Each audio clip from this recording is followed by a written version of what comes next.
국민 여러분 반갑습니다. 또 우리 공화당의 40만 동지, 또 4만 5천의 책임당원 동지들, 험난한 3년의 길을 거쳐왔습니다.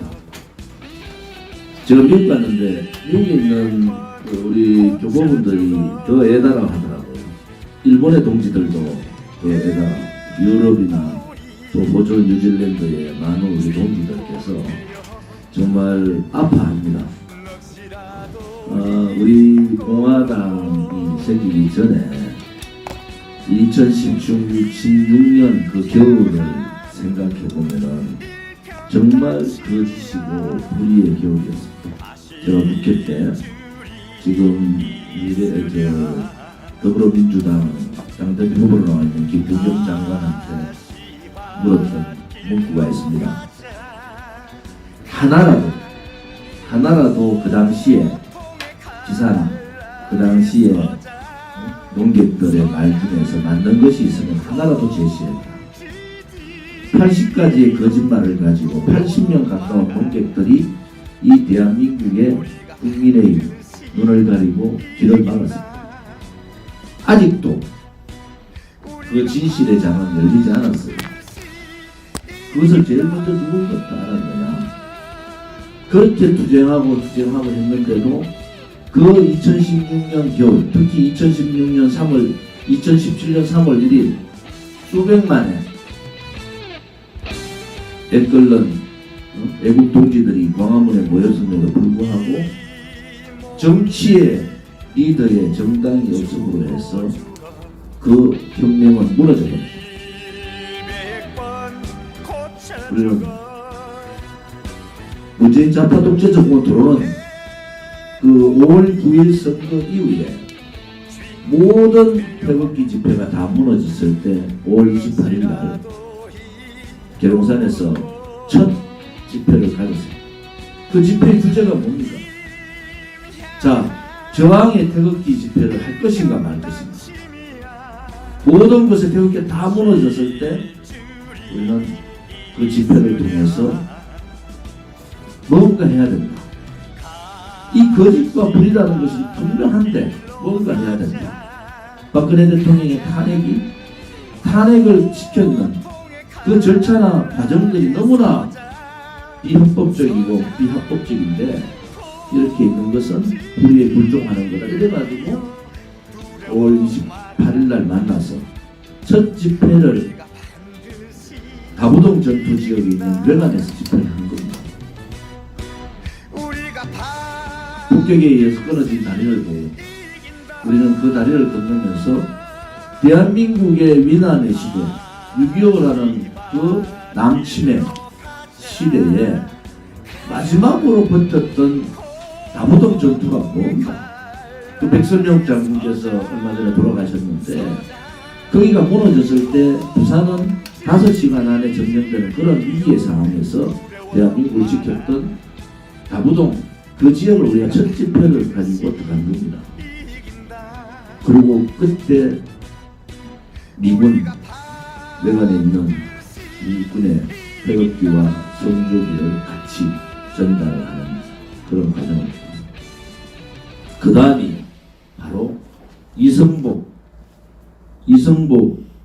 군이죠. 저랑 나이가 거의 같으니까. 나는 공산당이 싫어요 라는 이성복 기념관을 두 번째 집회로 했습니다. 그리고 마로니에 공원에 나오면서 실질적인 태극기 집회가 시작이 되는데 오늘 제가 이 방송을 보는 우리 공화당을 아껴주시고 관심 가져주시는 국민뿐만이 아니라 우리 공화당 동지들께 머리 숙여 감사하고 존경의 표현을 다하는 것은 역사상 어느 나라에도 수만 명이 한 주도 빠지지 않고 182차의 태극기 집회를 스스로의 돈을 내가면서 스스로가 이렇게 한 집회도 없었고 이러한 저항 세력은 없었습니다. 요즘 미래통합당이 태극기에 있는 많은 애국 국민들한테 거부로 봅니다. 정광훈 목사님의 광화문에 모였던 분들은 미래통합당 지지자들이에요. 우리 공화당은 집회를 취소했었고 우리 공화당 분들은 거기 가지 않았는데 그분들이 모인 것은 대부분 다가 미래통합당의 지지자입니다. 미래통합당이 자기들 지지자한테 극우라고 한 거예요. 미래통합당이 그렇게 이율배반적인 자기 지지자를 배신하면 안 되는 겁니다. 비겁하고 용기 없는 거 다 용서할 수 있어요. 그런데 자기가 살아남기 위해서 자기 당을 지지해 주는 사람들을 그렇게 만드는 그러한 정말 시대착오적인 이 잘못된 이 보수의 껍데기 정당 이런 걸 보면서 야 우리 공화당이 정말 없었으면 어떡할 뻔했는가 라는 생각을 가집니다. 저는 개인적으로 이 3년의 세월 동안 허평한 우리 대한애국당 창당 공동대표님과 많은 동지들과 그래도 이 대한민국 망해가는 거 누군가는 싸워야 된다면은 우리 공화당이 앞장서서 싸워야 된다라는 그런 같은 생각을 가지고 3년을 투쟁했다는 그 자체로 저는 행복합니다. 제가 탈당을 하고 나온 이유는 가장 많이 탄핵 정국에서 제가 그 당시 새누리당 최고위원으로서 가장 많은 내용을 알고 있습니다. 또 그것을 막지 못한 책임 때문에 저는 저의 죄를 평생 저의 죄를 갚는 것이 국민에 대한 도리다 이렇게 보는 거죠. 물론 그 당시에도 저는 싸웠어요. 탄핵 세력들하고 싸우고 배신자 역적 김무성 유승민하고 싸우고 제가 탈당 이후에 대한애국당 창당하고 보니까요 14일간의 단식 투쟁 200일의 광화문 집회 200일의 광화문 집회를 통해서 촛불 쿠데타 불건 광장이었던 광화문 광장을 태극기 광장으로 바꾼 겁니다. 얼마 전에 광화문 집회 8월 15일 집회를 보면서 어떤 분이 그러더라고요. 저 민노총이 장악했던 광화문은 태극기가 장악하고 민노총은 거기에 조금 들어가 있는 원래 보수들이 집회했던 종각에서 집회하는 것을 보면서 참 아이러니하다 이런 얘기를 하더라고요. 그리고 저희들은 광화문을 빠져줬어요. 왜 그랬느냐. 누군가가 태극기를 들고 이 광화문을 장악을 하고 누군가가 언젠가는 박근혜 대통령의 탄핵이 불법이고 거짓이었다는 것을 하게 되면 언젠가 연대할 수 있을 것이다. 이런 생각을 가지고 했는데 아쉬운 것은 저는 솔직히 헌법적 가치에 헌법에 있지 않습니까? 종교와 정치가 같이 가면 안 됩니다. 이것은 제 소신이기도 해요. 그래서 정광훈 목사님 쪽하고는 저희들이 사실은 뭐 어떤 연대나 이런 걸 하지 않았어요. 종교와 그 정치는 좀 분리해서 가는 게 맞다 이런 입장이고요. 또 하나 오늘 3주년 지나니까 이 16년 그 겨울부터 2017년 3월 10일 탄핵 헌법재판관들요 지금 이 나라의 상황을 보면서 그분들의 양심선언이 있기를 바랍니다. 역사는 2017년 3월 10일을 그냥 두지 않습니다. 그것은 불법이었고 그것은 불이었습니다. 언젠가는 역사의 심판을 받습니다. 또 하나 그 많은 애국 지사분들이 3월 10일 날요 5분이 돌아가셨어요. 여기서부터 불의의 정권은 시작된 겁니다. 5분이 백주대낮에 돌아가셨는데도 누구 한 사람 그분에 대한 죽음의 진실을 말하지 않았어요. 그러면서 우리 공화당이 그 당시에 대한애국당이 광화문 광장에서 200일간의 천막투쟁을 한 겁니다. 제가 얼마 전에 연동형 비례대표제하고 공수처법 반대투쟁을 국회에서 38일간 천막투쟁을 했어요.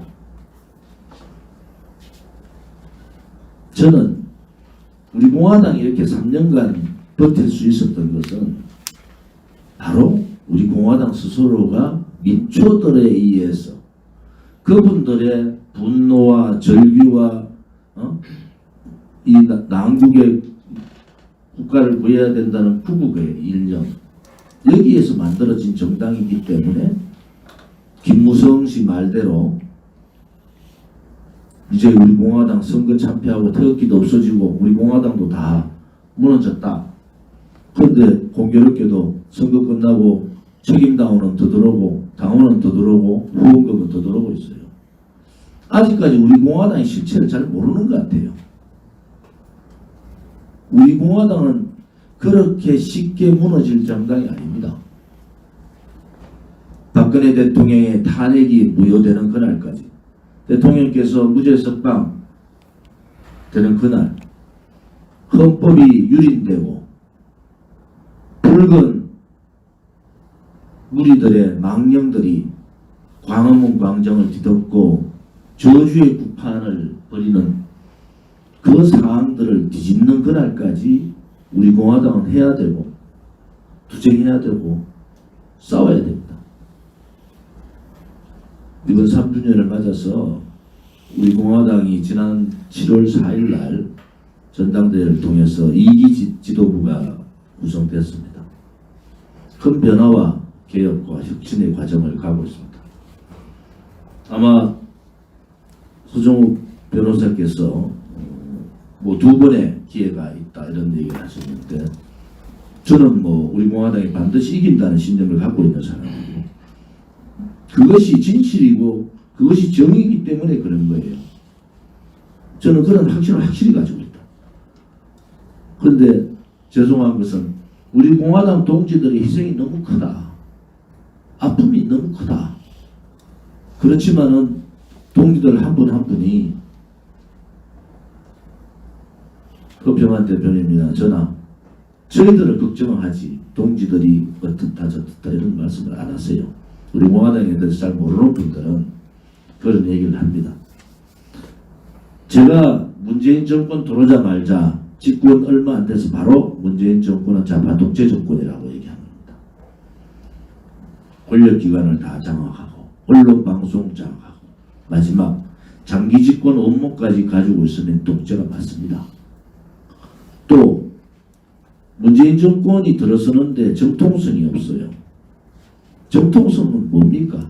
리티머시 바로 정상적인 절차를 밟아서 올라왔느냐는 거예요. 멀쩡한 대통령을 불법 탄핵시켜버린 거 아닙니까? 과정도 무시하고, 제가 국회의원이었지만은 그 당시에 헌법 소추 안 읽어본 국회의원 몇 명 되겠습니까?